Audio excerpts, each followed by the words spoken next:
Hello and welcome back to Mass Effect 2.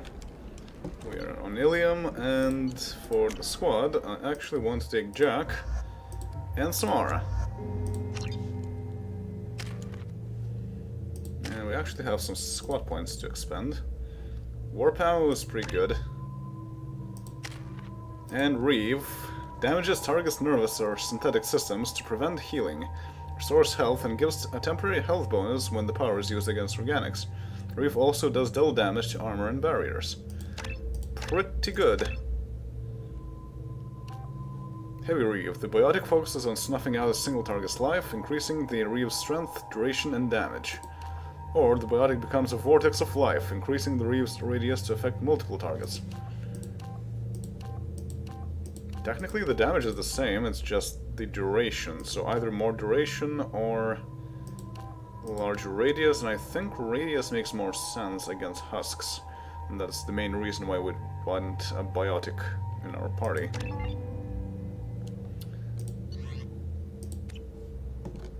So, alright.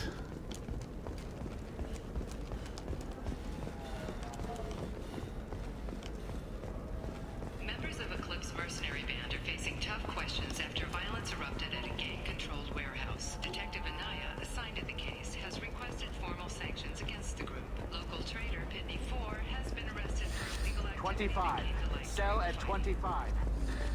No, you're not hearing me. I want to buy it up. Buy it all up. Come on, give me something.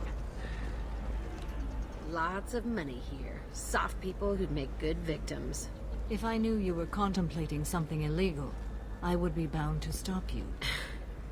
That would be interesting. A biotic match.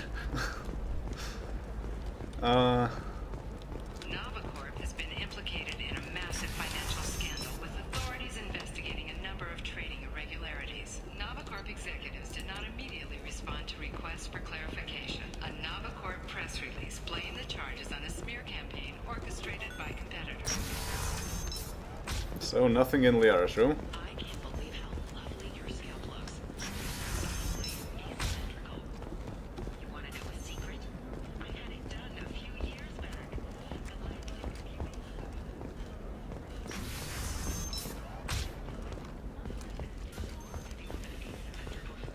Galactic Beauty Solutions. Hey, we're friends. I have never called you that. No, but you're thinking about it. You think it was easy growing up pure blood? I did some stupid things to get away from the taunts. The stupid drug users you're laughing at, I might have been one of them. Alright, so one thing I wanted to do is also to talk to Officer Dara with Samara in our party. Ah, yes. Samara the Justicar. I'll note your arrival in my log. Do so. Ah, yes. Samara the Justicar. I'll note your... Pure bloods are a waste of genetic potential. That's how we get throwbacks like the Ardat Yakshi. Hey, I don't like pure bloods either, but that's going a little far. Different opinions. But yes, so I want Pylos Nebula. And I want the Minos Wasteland. Everything that ends with Os. The other two are completely useless because we already have them. They should be prohibited from breeding. What was your father again? Salarian. Oh. So, you probably never really got to know him, did you? Shut up. You got the damn star charts? Let's go. Let's go indeed. Did I buy everything? I think I bought everything except for the fish. Yes. Yes. Good. What about a fish? She loves the garden. We could add a pond. She doesn't need a fish, Dad. Some dialogue still. Alright, but that is everything. Okay, look, I'll take another look at the contract. Maybe it needs to be reclassified. Forget it. Do whatever you want. Discipline, teamwork, confidence. When you join the Blue Suns mercenary group, you're getting a crash course in life. Join today and find out about our inventive program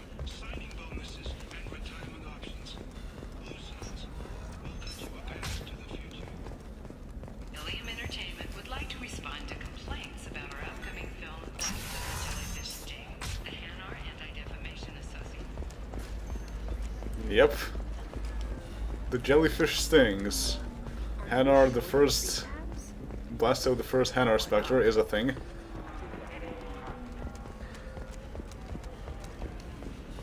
But that's it. We hope that you, the viewer, will decide whether we have done Blasto justice, and to allow you to decide all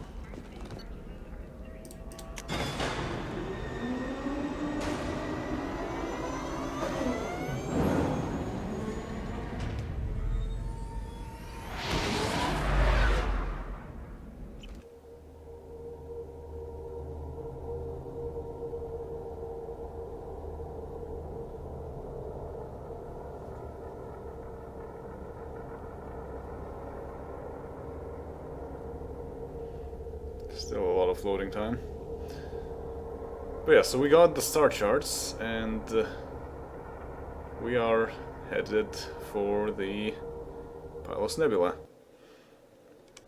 And I will just explore the whole thing, so that we get more and more systems out of the way. Currently, my plan is to get as many upgrades as I possibly can before I go and do the suicide mission again. And the game is still loading, there we go.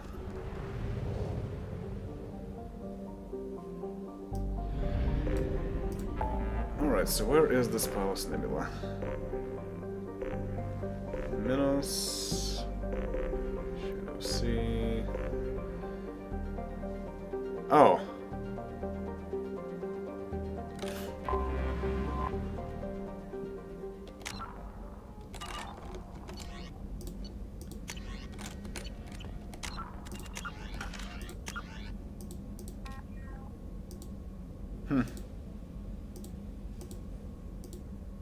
Well, that's interesting.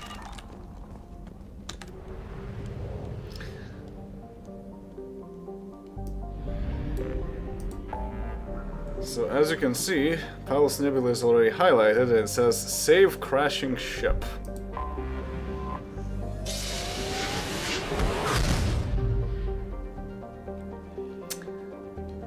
And there's MSV Broken Arrow. Thing is, I don't want to save the crashing ship. That is kind of a complex thing. So hopefully the ship is fine. It can wait for saving a bit, perhaps.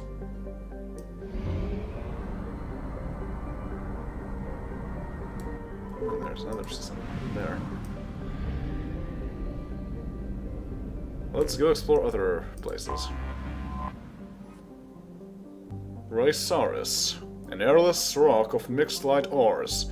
Rhysaris is only of note for the Terminus impact crater, a relatively recent asteroid strike. Within the last million years, the core of the object was partly composed of element zero. It struck at a low enough velocity that the EZO remained near the surface. Over the years, many pirates and wildcat miners have attempted to extract the ore. It is believed that the Terminus debris originated in the pulsar system AAP 34211+19. The supernova that formed the pulsar also created the red emission nebula that human spacers have unofficially named the Sakura Nebula. Okay.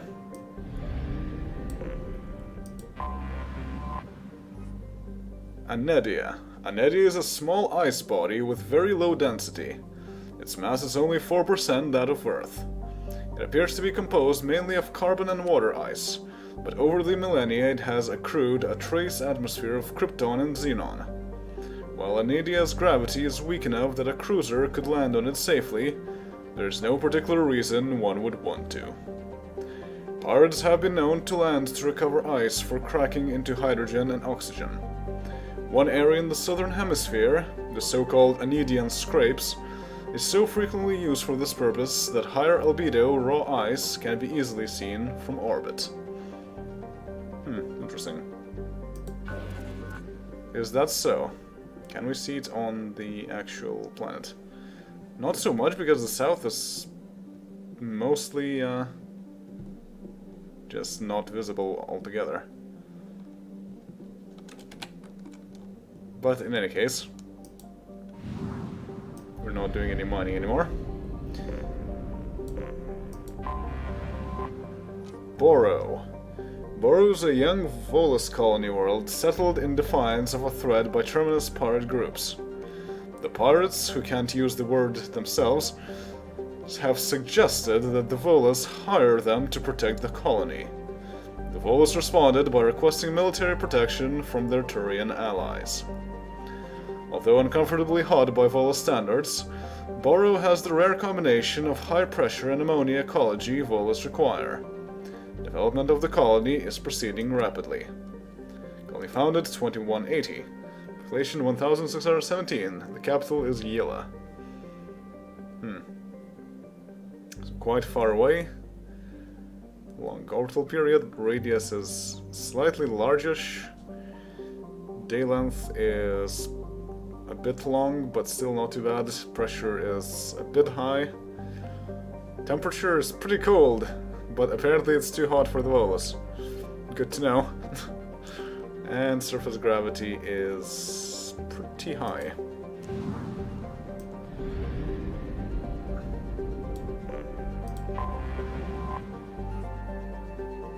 Nataisa. An unremarkable methane-ammonia gas giant, Nataisa would be of no consequence if it weren't the only approachable gas giant in the Terminus system. Boro's Volus colony has set up a few automated ice-cracking stations around the planet, and Naru Combine has been contracted to set up a helium-3 extraction facility. Construction has lagged due to the CEO's arrest and a kickback scandal that reaches to the highest level of the Vol Ministry of the Frontier. So I guess most of the companies, the Volus companies, are called Combine. Not just Elkos, but also Naru. Wait, 80? Am I missing something?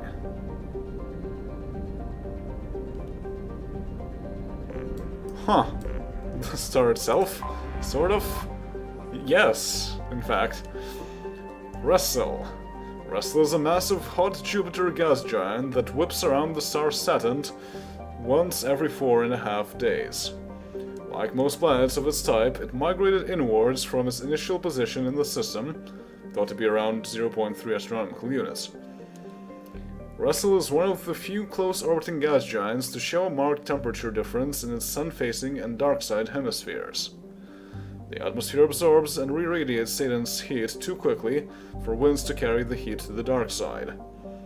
There is a temperature difference of over 1000 degrees between the gas giant's hot and cold poles.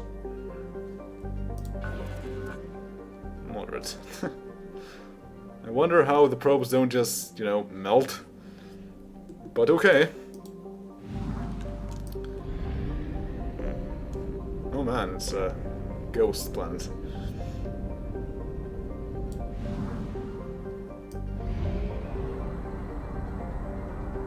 Crissaroa.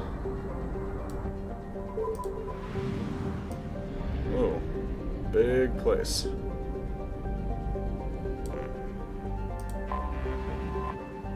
Natus. Natus lies improbably close to the red dwarf Crissaroa. This allows it to approach habitability, though it is quite frigid. It is tightly locked, with a hot pole and a cold pole. Along the Terminator, the temperature averages just above freezing. On the lee side, the temperatures are well below freezing. Natus has developed a limited native ecology. Much of it clusters, permanently attached around geothermal vents. There are, however, more advanced forms of life. Several arthropodal herbivore species wander back and forth across the Terminator, as they require nutrients available in both environments for sustenance. More dangerous are the omnivorous predator species that devour the arthropods. Most animal life on Natus has limited vision, but finely developed thermal sense. Interesting. Also kind of reminds me of Trappist. Theonax. Theonax's surface is covered by water and ammonia hydrate ices, which are constantly repaved by cryovolcanic processes. The world's size and density suggest the core contains heavier elements, and retains much of the heat of the system's formation. It is pretty large, and very close to the star. Doesn't rotate very quickly though. Okay, pressure, pretty cold. Slightly higher gravity. Yuuzhan. A typical methane ammonia ice giant, Yuuzhan has 37 moons of various sizes. Chittas, one of the largest, orbits a retrograde, suggesting it was a planetesimal that was captured by the gas giant gravity well. The planet itself is believed to be an extrasolar capture as well, though millions of years before Chittas came on the scene. Evidence collected by planetary geologists suggests that Chittas was for many centuries a water world, heated by tidal flexing as orbits circularize around Yuuzhan. The planetary ocean, once hundreds of kilometers deep, must now be frozen solid. Some have recommended drilling test bores to see if life ever developed in Yuuzhan seas, but the question is considered academic. I'm pretty sure that should actually be Chittas' seas. But okay. Yeah, is it planetesimal or is it planetesimal? Because in Lithuanian we say planetesimale. But whatever. Let's go to this gas giant, Gauss. Gauss is another methane ammonia gas giant, very similar to its near twin Yuuzhan. It presents a nearly featureless robin egg blue face to the universe.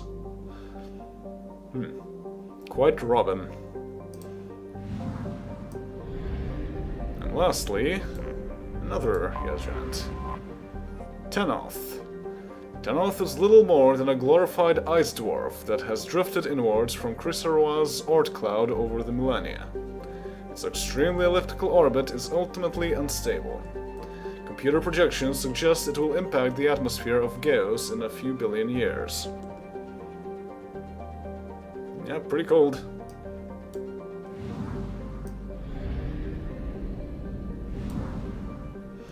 And still, I have not found what I have been looking for. Must be in Dorada.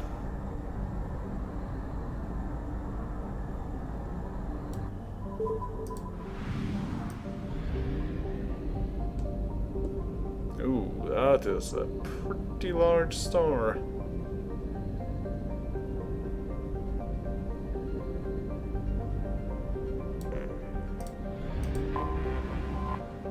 Ciano. Ciano, named for an ancient Asari philosopher known for being a contrarian, orbits Dorada at a retrograde. It is believed to be an object that fell into the system millions of years ago from parts unknown. The outermost of Dorada's two inner asteroid belts is thought to have been a small planetoid that was broken up by Ciano's passage into the system. Two belts, eh? Ciano is formed of low-density rock, and is tidally locked to Dorada. The same hemisphere always faces the star. There is evidence that a complex of artificial structures once existed in the north of the sunward-facing hemisphere, but they have been badly degraded by millennia of heat and radiation. Several bunkers of radioactive waste, apparently byproducts of primitive fission plants, have been discovered on the far side. So there was something here. Interesting.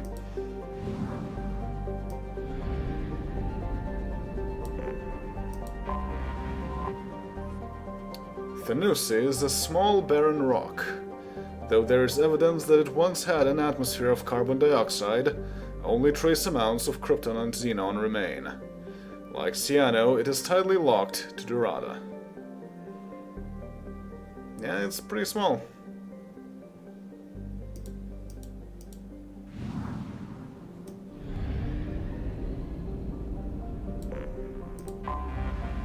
Detected an anomaly. Canalus is smaller than Earth but has unusually high density. The high level of tectonic activity indicates that the density is caused by an abundance of radioactive materials in the core. These, combined with the planet's unusually high rate of spin, raise the planet's internal temperature and cause volcanism. While several companies performed mineral assays in the late 2170s, the world's geological instability precluded development. Okay, so it's a very unstable planet.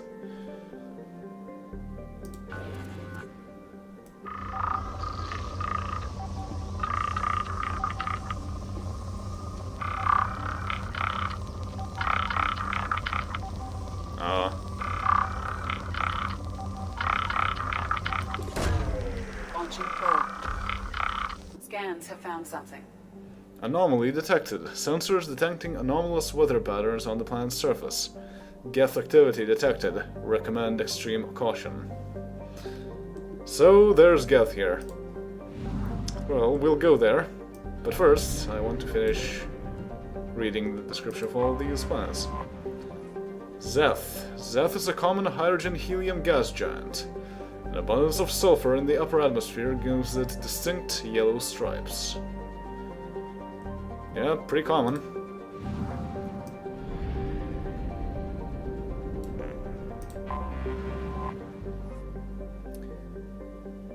A standard hydrogen-helium gas giant, Cineas has more than 80 moons.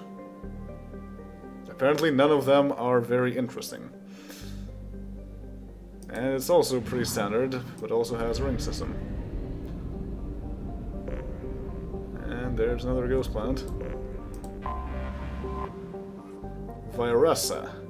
With an orbital period nearly 2 millennia long, the cold and distant Viressa was actually missed in the initial Asari survey of the system. Only a follow-up mineral assay sent to Canalus by a Volus mining concern noticed a subtle movement across the stars. Viressa is a methane ammonia ice giant, circled by a retinue of deep frozen moons. Its remoteness makes it a popular drive discharge point for pirates working the Pilus Nebula cluster. In the last 2 years, several dozen ships have disappeared while passing through the Dorado system. As Pilus is currently unclaimed by any sovereign power, Council naval patrols are few and far between. Thus far, none of the pirates responsible have been apprehended.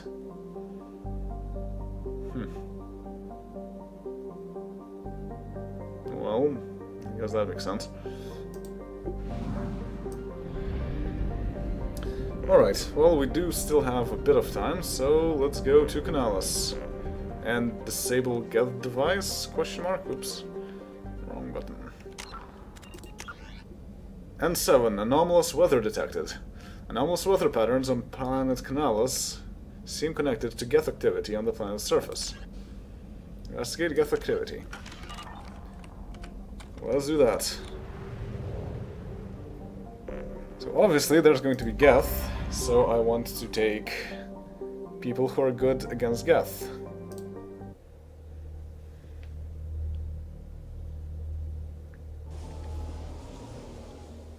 So the obvious choice is obvious. Zeed, you're with me.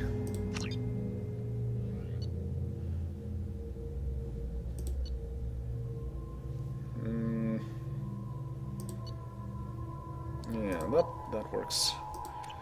They will have a lot of shields, so having an anti-shield weapon is good.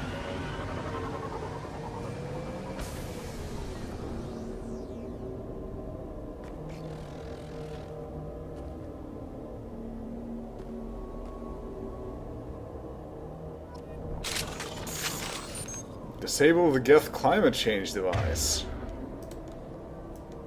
That's interesting. Any ideas about this, Legion? No? Also, we're wearing masks. That's a pretty sweet mask you got there.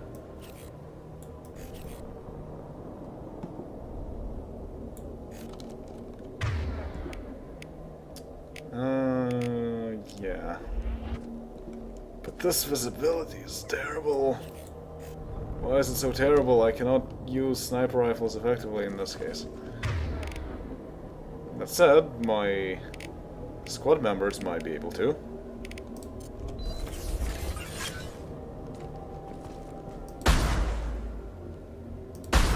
And technically, I can at least shoot directly. But still, it might be better to just have something different.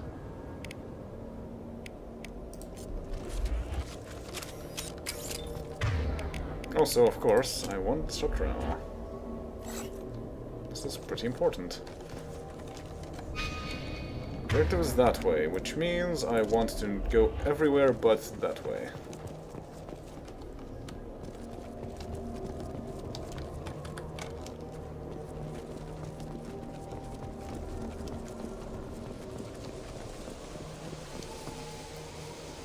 Flare. The objective is that way.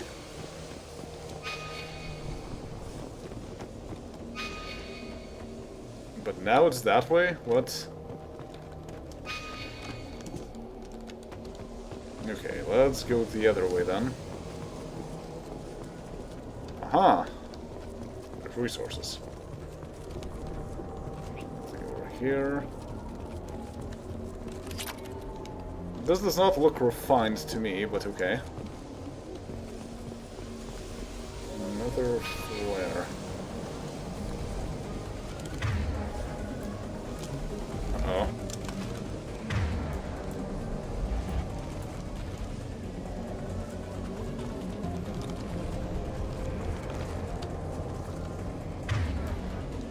Yep, there are enemies out there.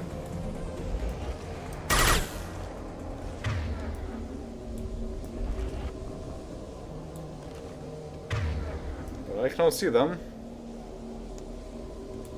But now there's more. Oh! Now I can see them.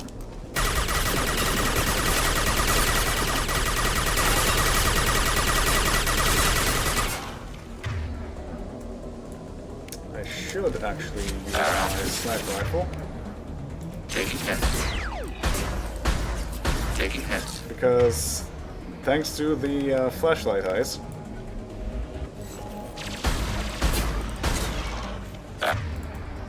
taking hits.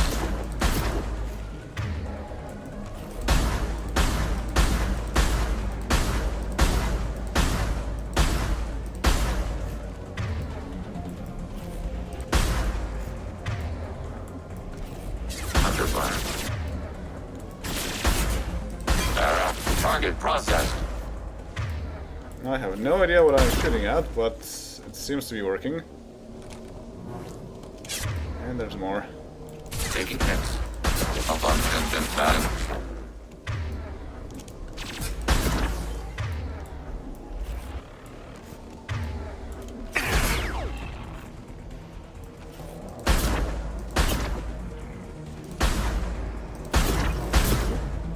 Not sure about this. No, it is a geth.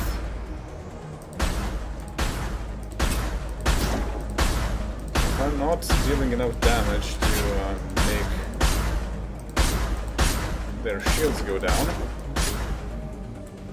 then that's not really useful now, is it?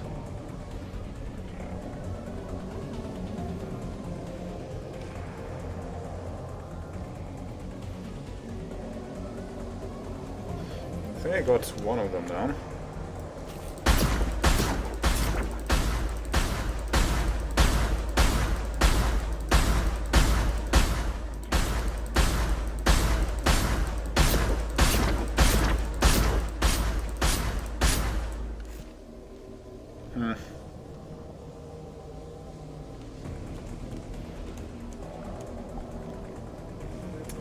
Seems that I would want to go a bit closer. I don't even know if there's any cover in that area. Aha, there is.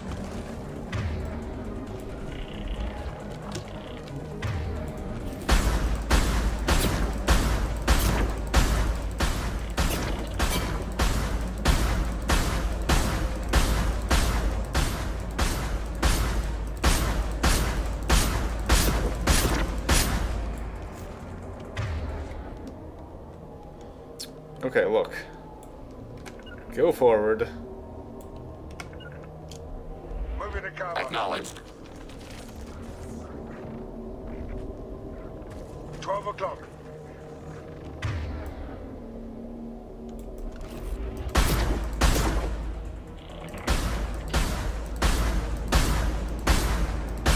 Seem to be hitting something, but...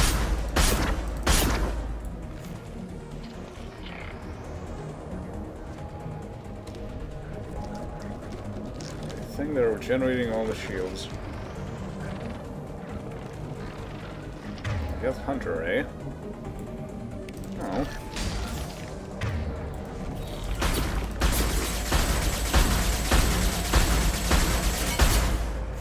There we go. But that's not all of them.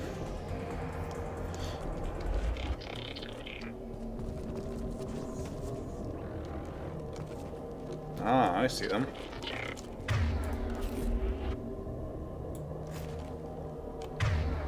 Except they're not moving this way, which makes them very difficult to deal with.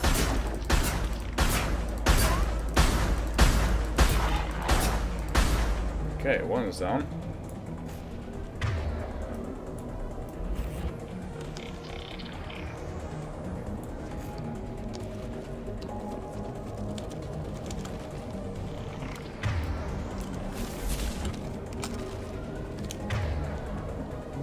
Aha!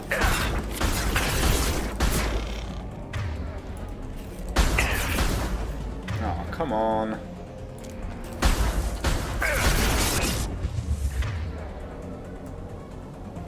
Yo. Order People, received. you should probably go here. Unlimited. Emergency fields engaged. Targeting order processed.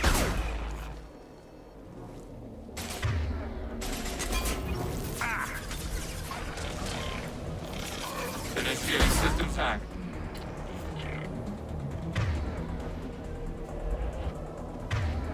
Are we good? No. Hell of a shot. Are we good? No. I can barely tell what I'm fighting.